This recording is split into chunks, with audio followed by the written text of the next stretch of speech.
your views that you found that to be perhaps one of Justice Jackson's least happy effort. Yes. And so just to elaborate a little bit from your perspective on that, on the core motto, where you think he might have done better. Well, I think to do better, he would have had to take essentially the line that Murphy took. I mean, going back, I thought Murphy's opinion was really a fine opinion, and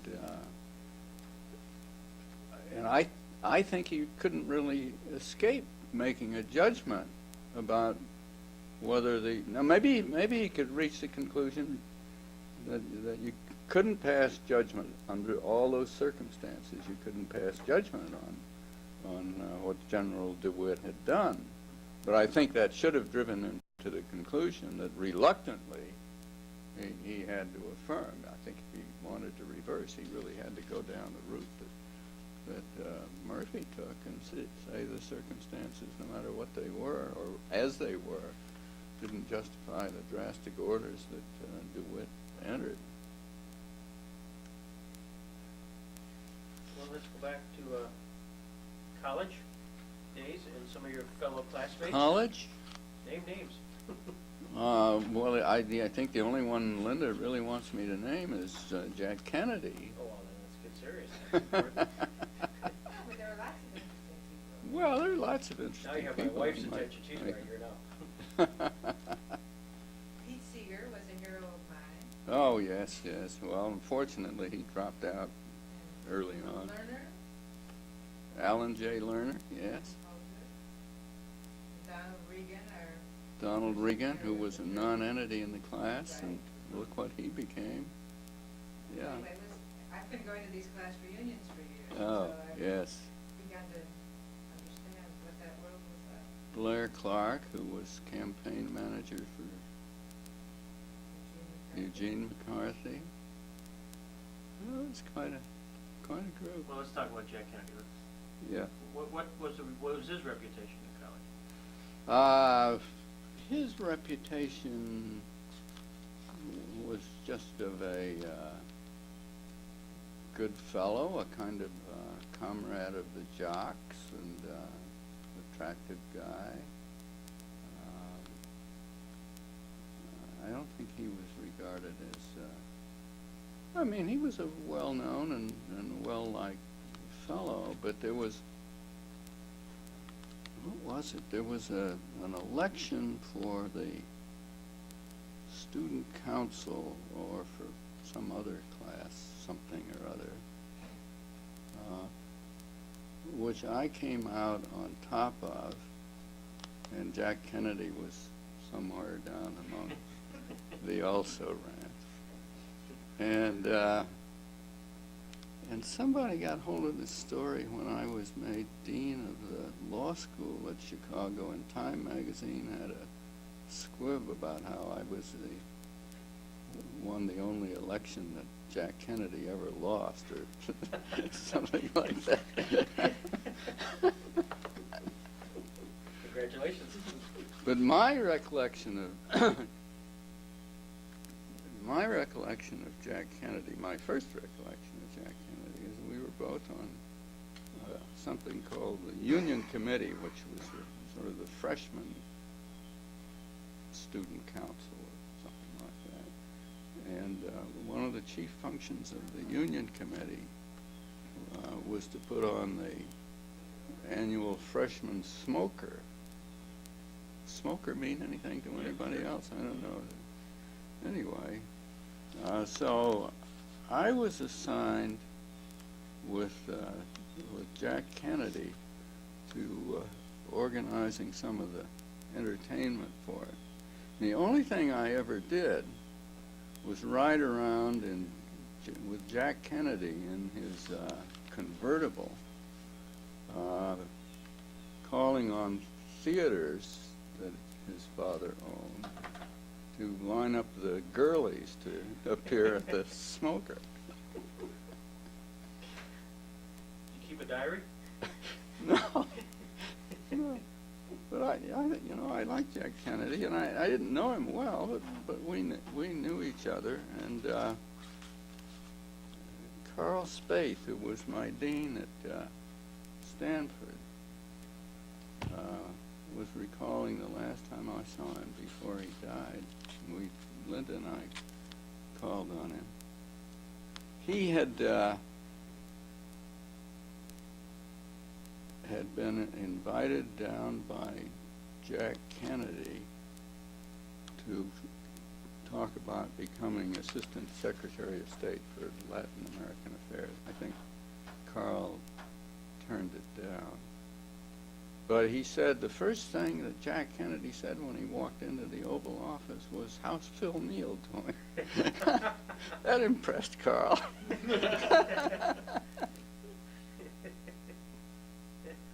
to make sure you weren't running for politics. So you hadn't been involved in the 1960 campaign or kept up the friendship particularly? No, it really didn't. I think the only contact during that period I remember is when I joined with a colleague of mine at Stanford in writing him to tell him it was a terrible idea to appoint Bobby Kennedy Attorney General. Don't remember getting an acknowledgement of that. Why did you think that? Nepotism?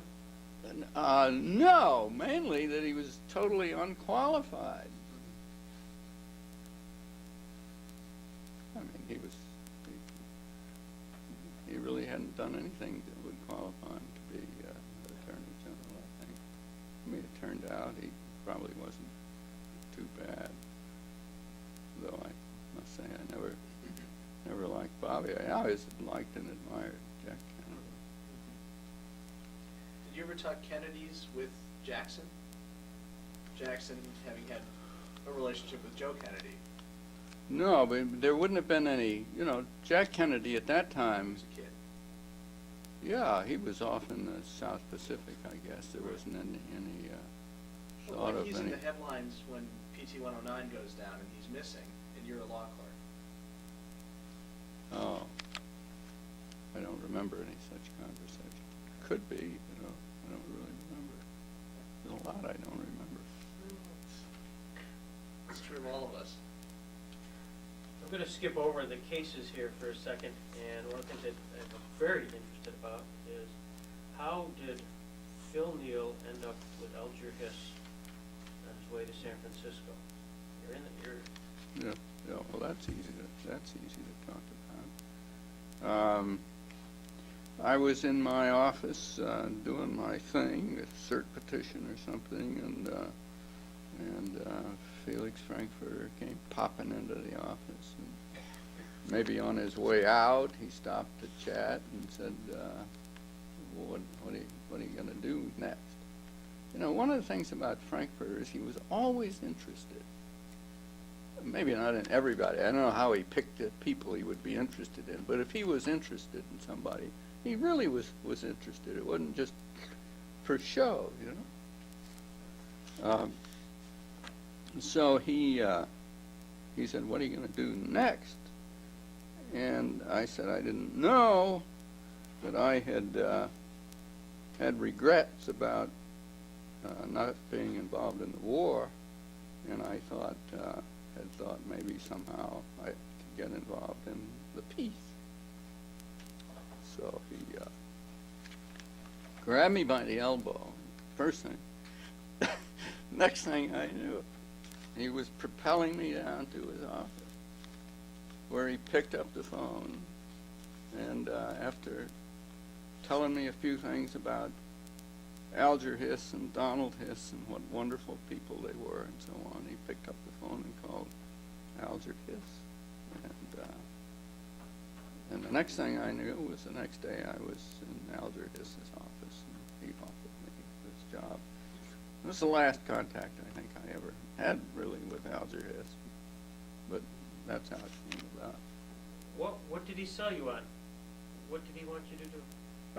He was organizing the staff for the United Nations conference. Alger Hiss was head of the whatever division it was that was concerned with international conferences and so on, and he was really, I think, the principal guy responsible for organizing the U.S. side, at least, of the forthcoming United Nations conference. Although there was a prior conference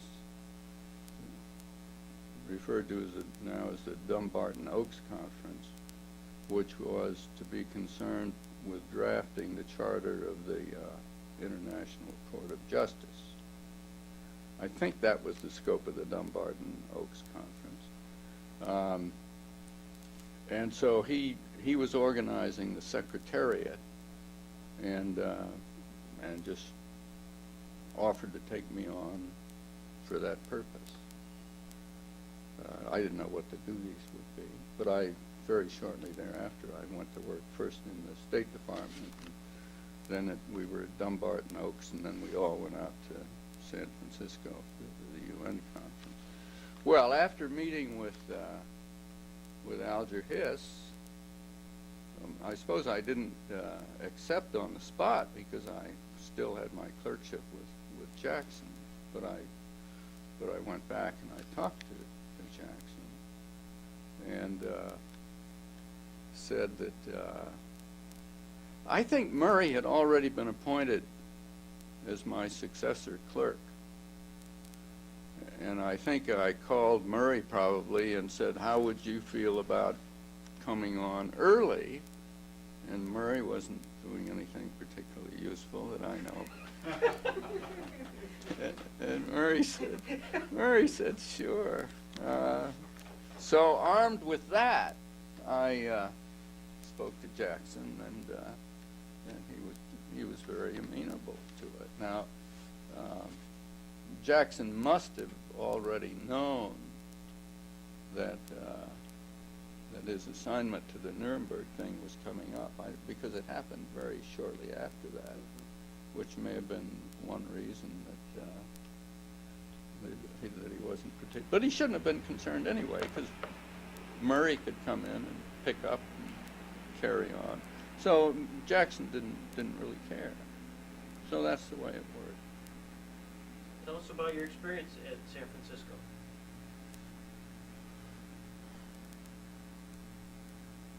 Well, it was a great event to be involved with. You know, an awful lot was going on, and there were all kinds of well-known people, including Molotov and American senators and other people. My job out there was pretty lowly. I was assigned to the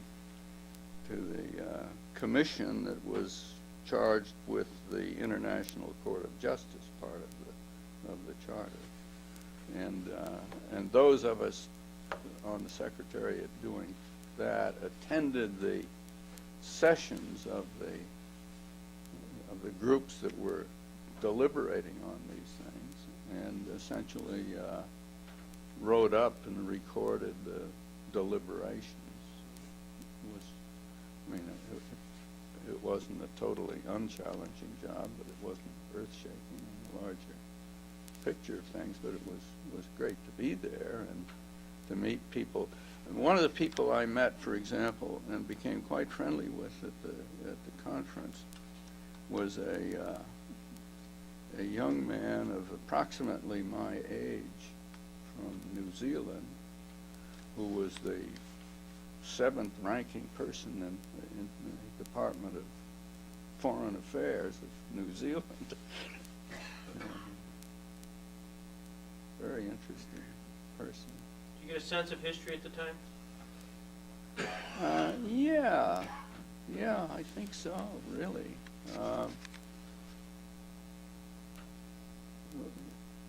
One of the striking things about it, to me, was final session when Harry Truman spoke. Roosevelt had died and Truman had become president, I think, when I was working for the State Department and the Dumbarton Oaks thing was going on. It was right about then. And the opinion of Truman in those days, at least among us intellectuals, etc., was pretty low, very low expectations of him. And indeed, it doesn't detract from what I'm about to say, really, but one of the reasons I stayed in San Francisco was that after Truman became president, the atmosphere in places like the Justice Department changed a lot, I think, because Truman was replacing people with his cronies, and there was kind of a sense that it's going to be a very different kind of administration. And that, among other things, dimmed my interest in going back to Washington. But notwithstanding that, when Truman spoke at the conclusion of the UN conference, you got an entirely different impression of the man. I mean, he was so straightforward and optimistic and honest, and it was, it was not an eloquent speech, but it was kind of an inspiring speech.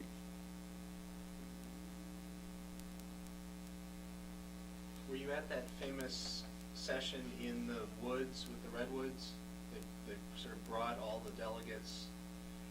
No, that must have been Bohemian Grove, probably. No, this was the UN. They went to Muir Woods. Oh, And Muir Woods? They did? yeah. No, I don't remember Some that. tablet there in the woods that says UN whatever was here in August of 1945. Sure, I wasn't there. At least I don't have any recollection of it. During this period of time, Murray's now clerk for Justice Jackson, or actually Jackson is at Nuremberg. Did you have any reason at all to keep in touch with your former boss while he's in Germany? No, I didn't, and I mean, I think I wouldn't have presumed to. I mean, it wasn't that. I mean, it was a very friendly relationship, but I would have thought I was trying to take advantage somehow if I had tried to engage in correspondence with Jackson. I mean, that's probably my shortcoming, but anyway, I didn't. Did you, again, I assume we'll get back to the cases, but post-Jackson, did you keep in touch with him? Only at rare intervals. We didn't have much interchange. I guess I probably saw him on more than one occasion when I was in Washington for some purpose. He was in San Francisco more than once during those years because he became a member of the Bohemian Club, and he would come out for the Bohemian Grove and would look me up, and I guess Murray while you were still out there too.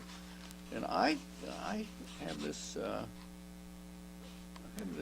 impression that Jackson was at my house briefly out in Los Altos when he came to give a speech at Stanford.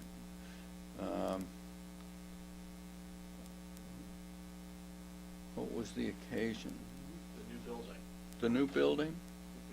Good, yeah, that's what it was. And I guess through my offices we got Jackson to come out and give a speech, which he was very gracious about doing, and it was on that occasion that I introduced him to Bill Rehnquist and recommended Rehnquist as a clerk.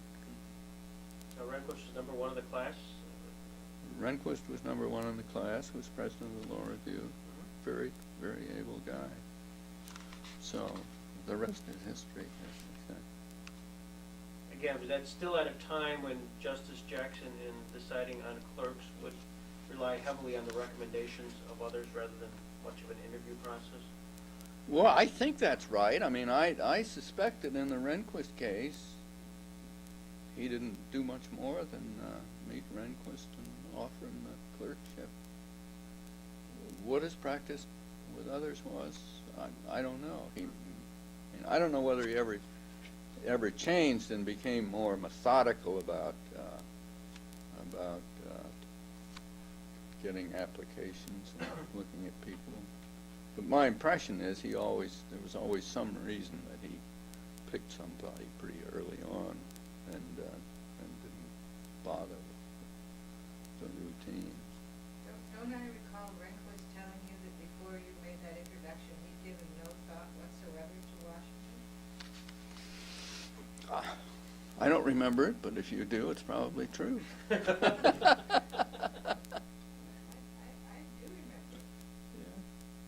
Yeah. Had you gotten to know Rehnquist pretty well as your student? Oh, sure. Yes, of course. Yeah. He was president of the law review, and I always had a good deal of interchange with the president of the law review at Stanford. Would it have been Jackson's initiative to say, Phil, you got anybody out there who would be a good law clerk? No, I don't think so. I think I took the initiative on Justice O'Connor was one of your students also? that. Well, I've said that. She was in that class, and I remember her well.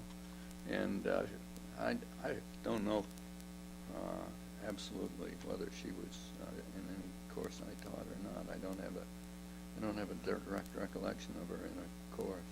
You were teaching constitutional law? Was I teaching constitutional law at the time?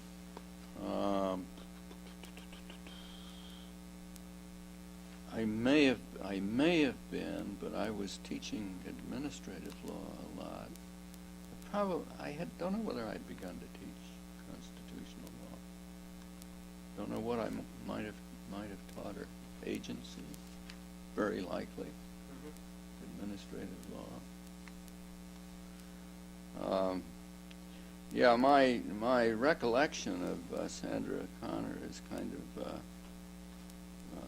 blurred by remembering a story, or overlaid by remembering a story that's probably not too nice to tell about the current lady justice. But my colleague John McDonough had a course that she was in, and for some reason he invited a San Francisco practitioner whose name is just escaping me to come and teach his class. And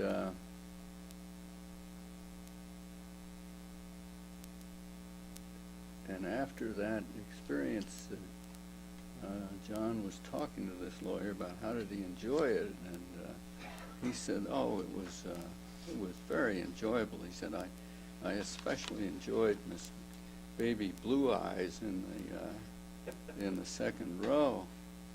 And John said, "Well, I think I know who you mean, but she doesn't have blue eyes, but she usually wears a blue sweater." You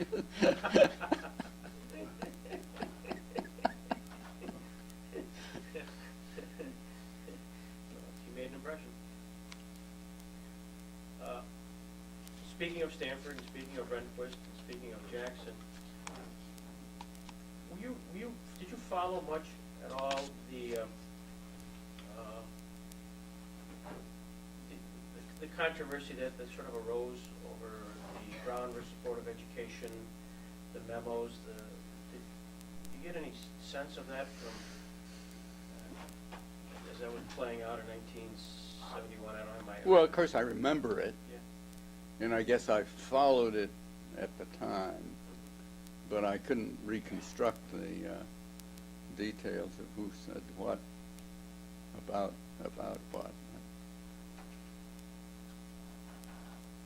Well, the gist of it, but this is paraphrase, is the memorandum, which has Rehnquist's initials, is a defensive plessy. And his explanation was that it had been a request to put on paper views that were not his own, but were Jackson's.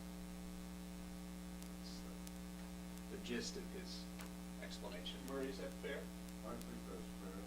Okay. Yeah, Jackson never did anything like that with me, is all I can say, really.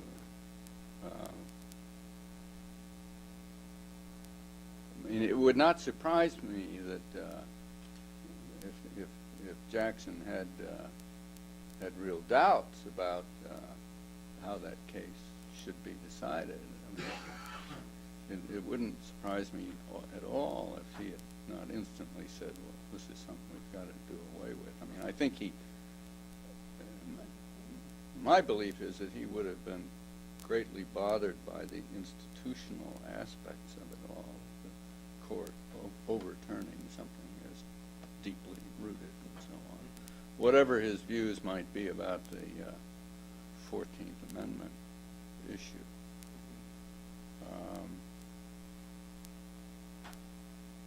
I think he had hoped that scholars, including your colleague Charles Fairman, Yeah. would provide a historical answer as they examine the 14th Amendment materials. Well, Fairman did. Didn't he? Yeah, well. And I think, I don't know whether Jackson and I ever talked about, Justice Jackson and I ever talked about Fairman, but I think he would have admired Fairman's work a lot. Am I wrong that Fairman established pretty fully, didn't he, that you could not find in the 14th Amendment history any intent to do away with School segregation. with segregation at all. Yes, that's right. I think that's right. That's right. I mean, So yes, that was an answer, but it wasn't the answer for somebody whose moral instinct might be right, sure. to try and strike Sure, out no, segregation. no, that's right.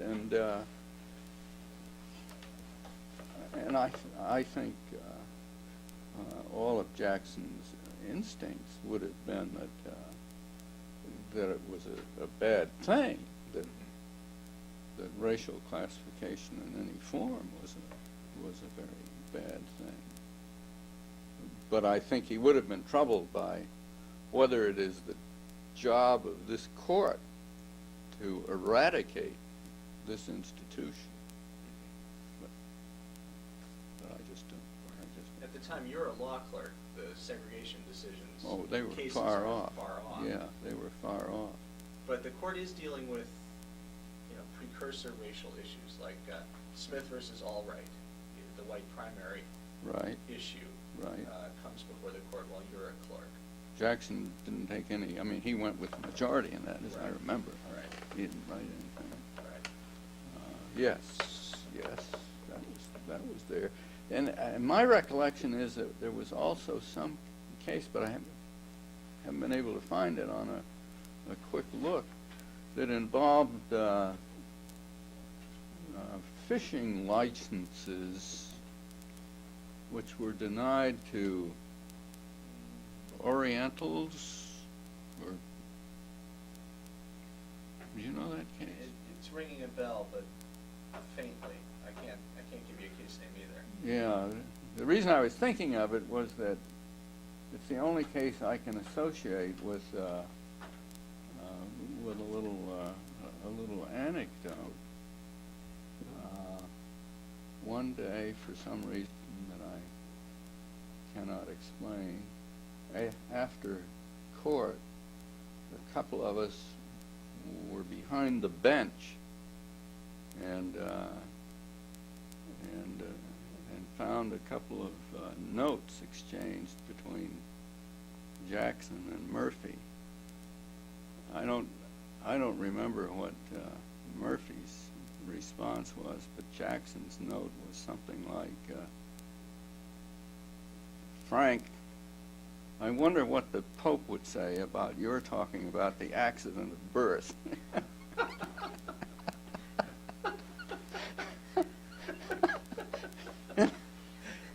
And I think it was when this case had been argued that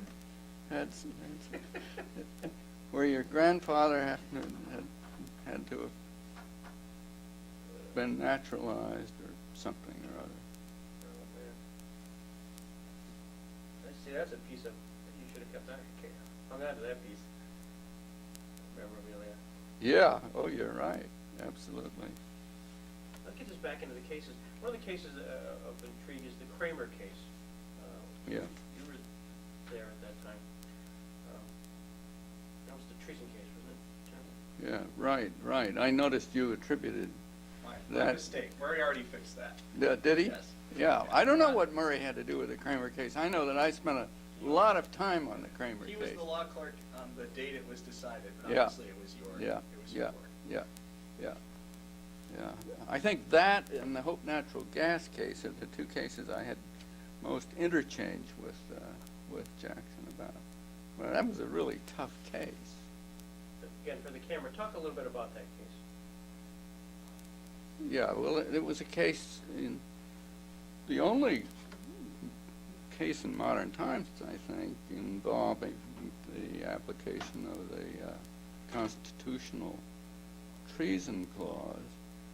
And Kramer was a naturalized American citizen, a former German, who was in the United States at the time when the 8 German saboteurs had been landed by submarine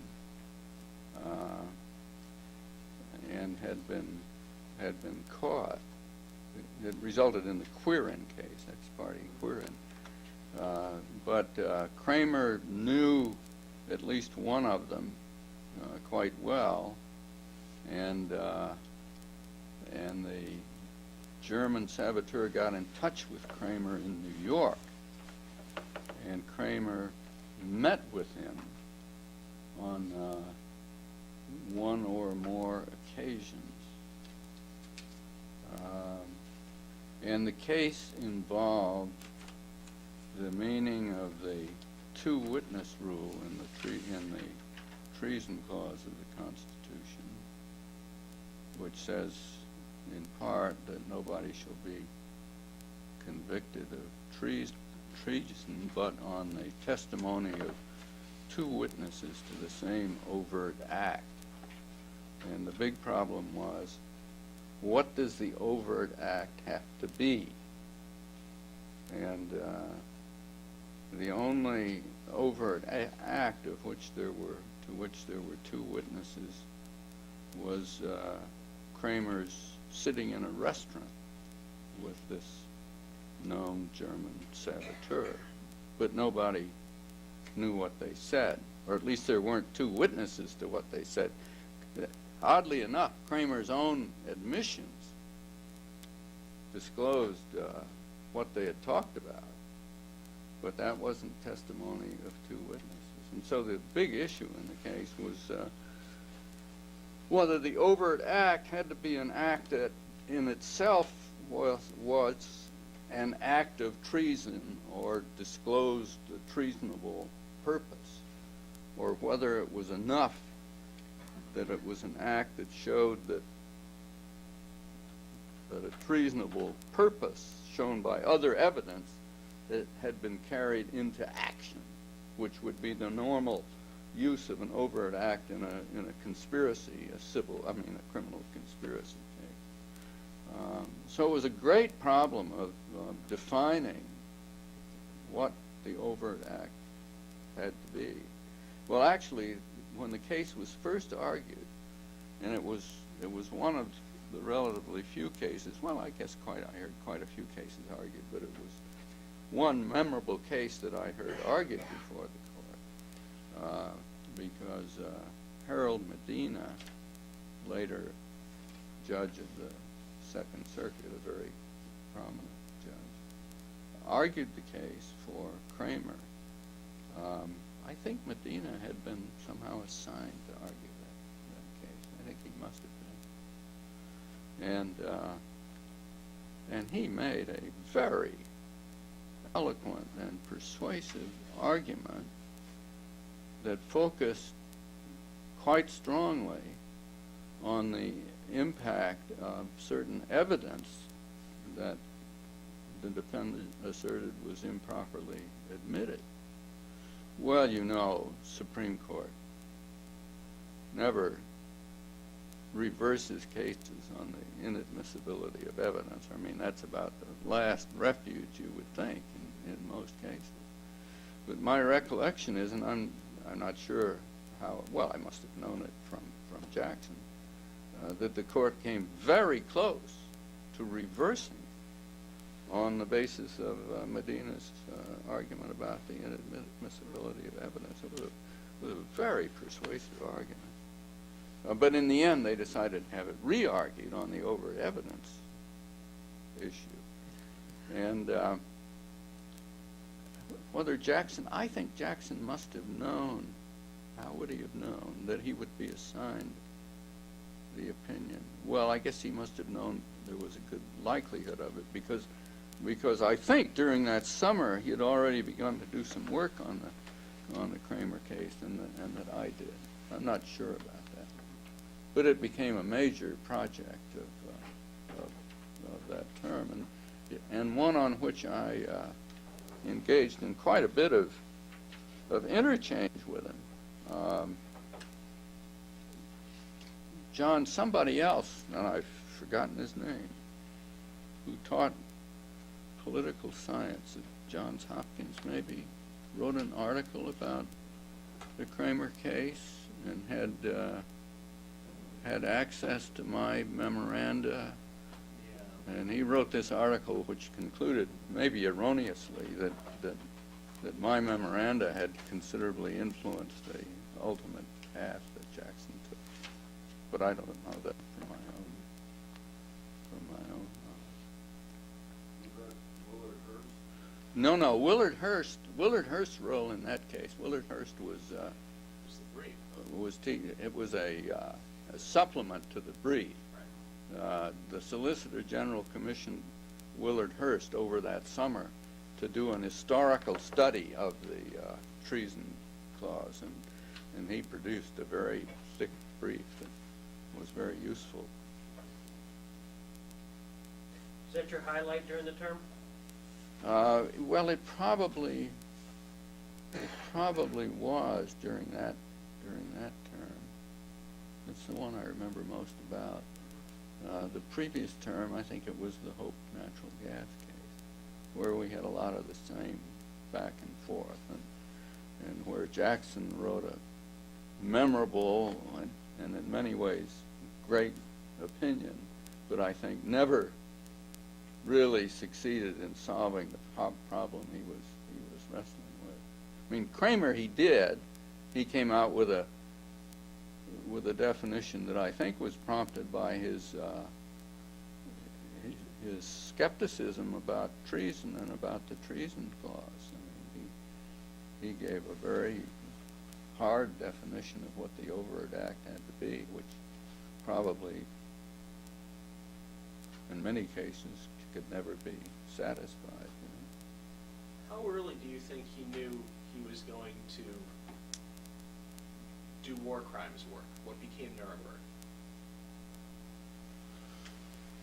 I don't have a clue as to that. Does that potentially overlay the Kramer work at all, in your mind?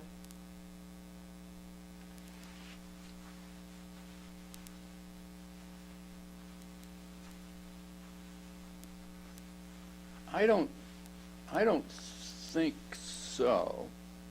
I must say I've never really thought about that. Maybe it's an obvious enough idea, so I should have. What got Jackson going on the war crime stuff? Did he write any articles that suggested? There are a couple of things. He reads a book by Max Radin called Day of Reckoning in 1943, and it's about post-war accountability. And, well, do you remember the book or hear No, anything? Okay. no. And then he's working on a speech that he ultimately gives on April 13th, the day after Roosevelt's death, which is after you left. This is Yeah. 1945. Yeah. At the American Society of International Law, at their annual meeting, which is about basically have a real trial, not a quickie formality that precedes an execution.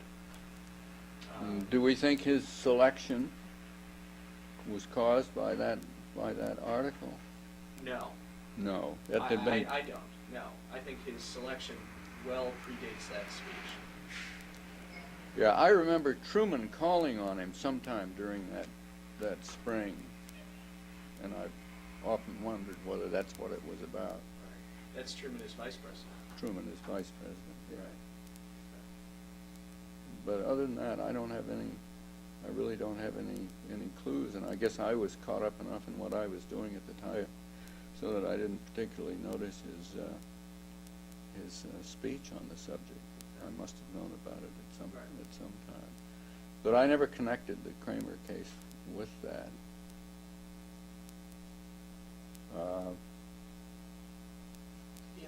In the war context, did Jackson ever talk about Germany? He traveled in Germany years earlier. Bill had traveled in Germany in 1939, actually. He was there when Germany went into Poland. I don't remember conversations about the war. Okay. It seems surprising that there wouldn't have been some, but I don't remember them. We didn't talk about the war, didn't talk about baseball. Two big things there. You're right. Or he did, and my mind is a great blank. Murray remembers that kind of thing much better than I do. You mentioned the other case, and again, for our purposes here, could you talk a little bit about that case as well? The Hope natural gas case? Yeah. The Hope natural gas case was a case involving the validity of rates for natural gas, interstate natural gas rates set by the Federal Power Commission, which was attacked by the company on the conventional grounds that the rates were confiscatory when judged by the long-standing fair return on fair value standard.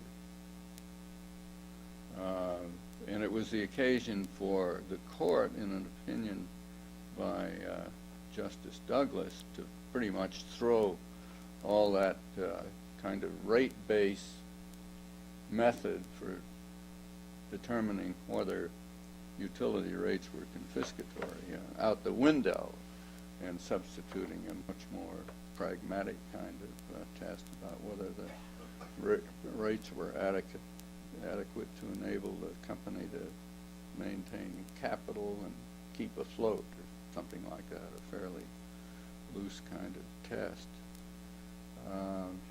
And Jackson took the view that the whole rate-based approach and the approach taken by the court was the wrong way to go about fixing natural gas rates. That what you ought to be doing was trying to set prices that would accomplish what you wanted prices to accomplish.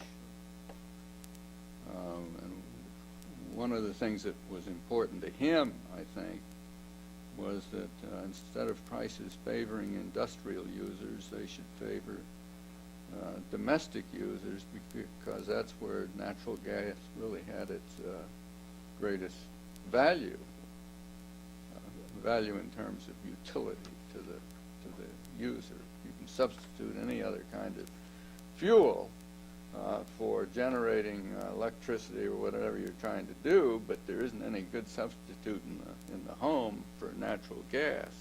At least that was his view. Well, the interesting thing about the case, or about his opinion in the case, is that it showed his interest in viewing an industry in its history and setting and so on. He had a great appreciation, I think, for the oil and natural gas industry from his experiences in this part of the country and in his practice.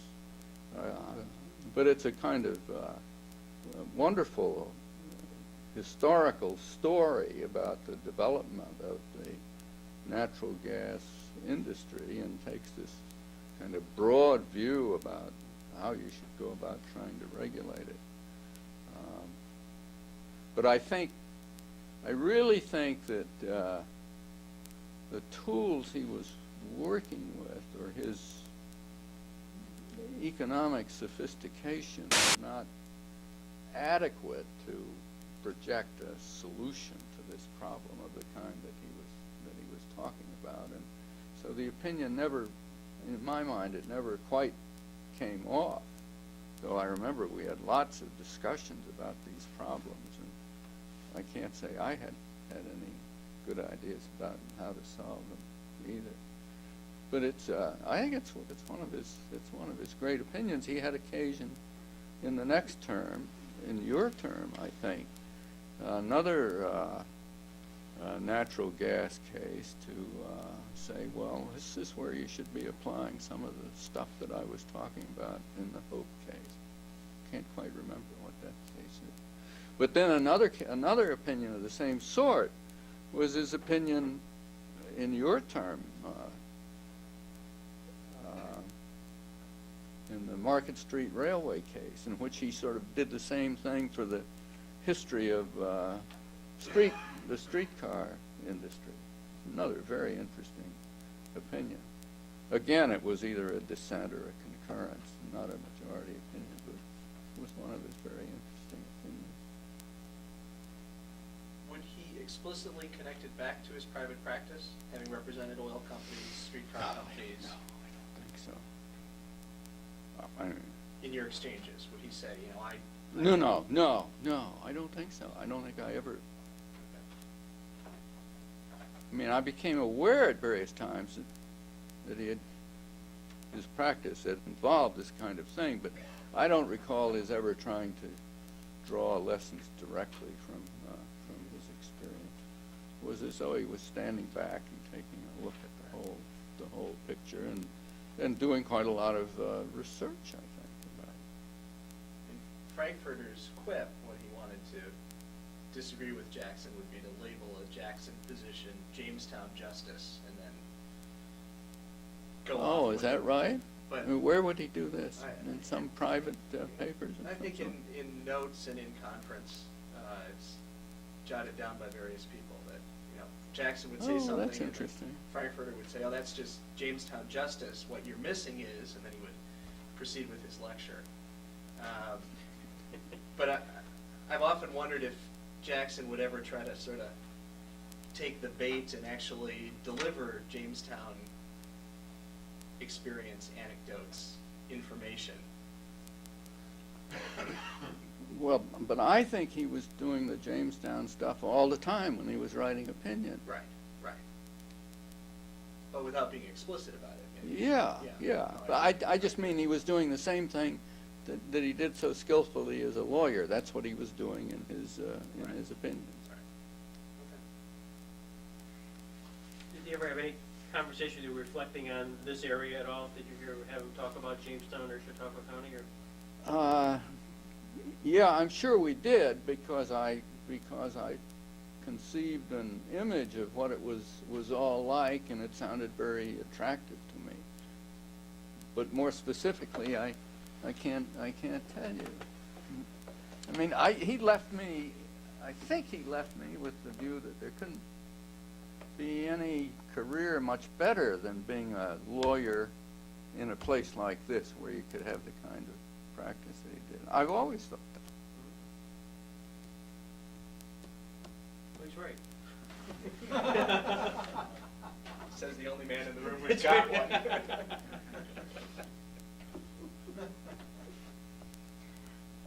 You've done so much in a career which, you know, spans from Harvard and Harvard Law, classmates like Jack Kennedy we talked about, being hired by Elder Hiss, being hired by Justice Jackson, Dean of Chicago Law School, teaching at Stanford. I mean, it's an incredible resume. Is there, as you reflect back now, is there highlights? 2 or 3 things that kind of jump out and say, you know, Greg, you have failed to ask me about these things. What would it be? No, the current highlight in my career is a case I just won in the Court of Appeals of Michigan. Good for you. It's one of the few cases on which I've been on the side of the good guys.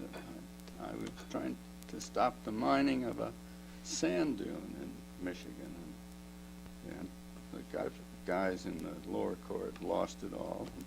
I got brought in to do the appeal, and just the other day we got a smashing reversal. Well, congratulations. So I say that's I think about highlights sometimes in terms of what's happened to me lately. highlights of my life. That's one I think I would have to think about. How about marrying Linda? That was my setup question. Hey, Linda, that's right. Glad you did that. Yeah, that was the card she gave me. Please ask. Not to go from the sublime to the mundane, but since you mentioned law and economics and your discussion of Hope Natural Gas, or your critique, sounded a lot like the dean who hired Richard Posner, among other things, which I think you are, aren't you? Oh, I've always, yeah. Yeah. Well, no, did I? I tried to hire him when he was in the Solicitor General's office. I remember sitting in his office there trying to hire him, and then he went off to Stanford instead. And my old colleague, Aaron Director, was out at the Hoover Institute by that time, and I think he was the reason Posner decided Chicago was the place to come. Okay. So I guess I hired him. Right. Yes, I hired Well, him. and in a bigger Yes. sense, you built during your deanship much of what Chicago stands for. Well, I built upon what was there. I had the honor of hiring Ronald Coase, which was a momentous step in the thing.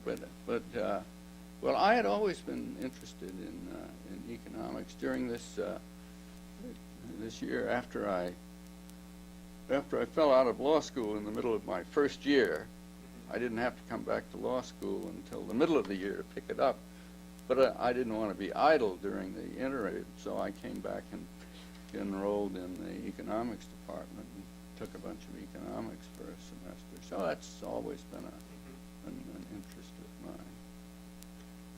Do you connect that in any way to One of my prouder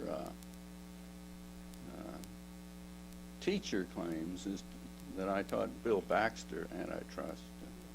Okay. Well, he learned a lot more about it afterwards than I did too, but Okay.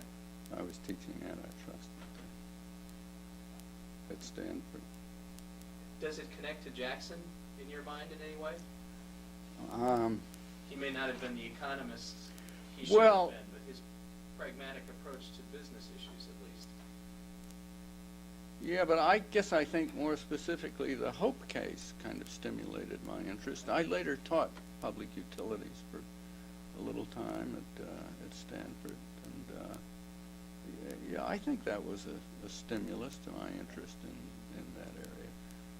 More because I was so puzzled by it than that I learned so much by it. About school desegregation. What about them as highlights in my career? Pasadena, you gotta Yeah, yeah. Tell us about that. I don't know this piece. Oh. Well, I argued in the Supreme Court against Robert Bork the Pasadena school desegregation case, which resulted in the first decision releasing a school district from supervision of the court. Ultimately, it did. And as a result of that, I got involved in several other school desegregation cases, notably in Little Rock, Arkansas, where the Little Rock School District brought a suit to try to consolidate with the suburban area of Pulaski County. Got involved in that litigation, which went on for, it may still be going on, to tell the truth. Got the judge down there reversed twice by the Eighth Circuit sitting in bank. And then the judge turned around and decided a phase of the case in our favor and got reversed for that.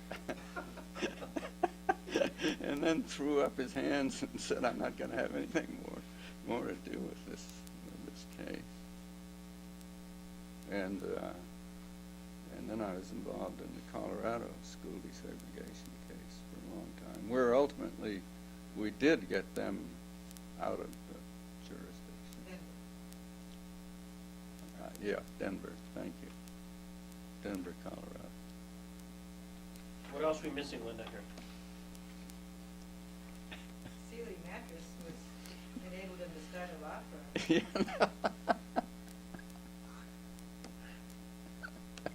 Is that a contingent fee? This is about Jackson, not about me. I know. No, but it's from Jackson. Look what's happened here. But you know what? I feel, having listened to this much of it for the first time, is that I always knew that Jackson was a model for you because you said as much. But now I know in detail how the way he thought about being a lawyer is the way you think about being a lawyer. Well, thank you. Now, Linda did tell me in your office you have a couple of pictures on the wall of people you respect. Lawyers who Lawyers. influenced your thinking about your career. Oh, yes. There's Jackson, and there's Frankfurter. And on the back of the Frankfurter picture, I have pasted an excerpt from a letter he sent to Phil Curlin. That is, yeah, that's kind of a highlight, I guess. When I went to one of the reasons that I left Stanford to go to the University of Chicago Law School was that I had not really been a productive scholar. Never really was, but I thought I might be better if I was at Chicago. And Phil Curlin, as soon as I got there, got me to write a piece for the Supreme Court Review on Baker versus Carr, which has just been decided, the reapportionment case. You know? And so I wrote this piece, and Curlin was in communication with Frankfurter a fair amount. Frankfurter learned that Curlin was having this piece done, and so asked him to send him the galley proofs when it was done. And Curlin sent them, and immediately got a note back from Frankfurter asking for 9 copies. This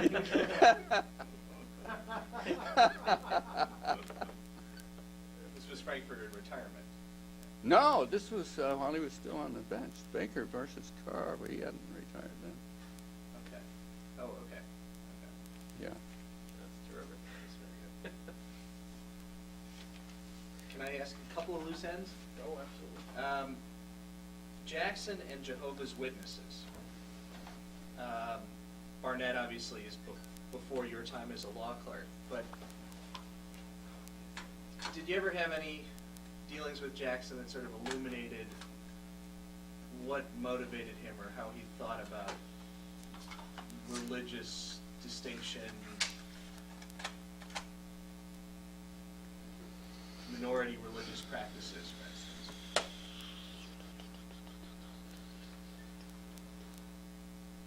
Well, of course, one of the, I'm not sure it's responsive to your question, but one of the great opinions, I think, of my first term with him, I think it was the first term, was United States against Ballard. Do you know that opinion? It's a dissenting opinion, but it was a prosecution for fraud of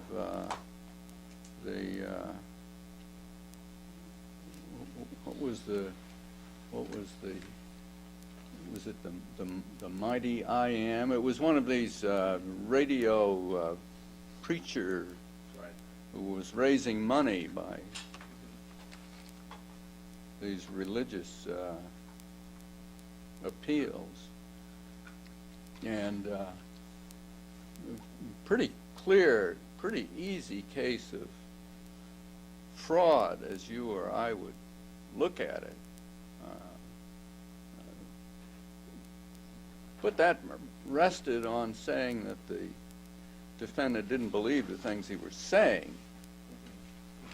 And Jackson wrote a very moving and eloquent and beautiful opinion saying the essence of respecting religion is not to get involved in trying to say whether what people profess to believe is true or not.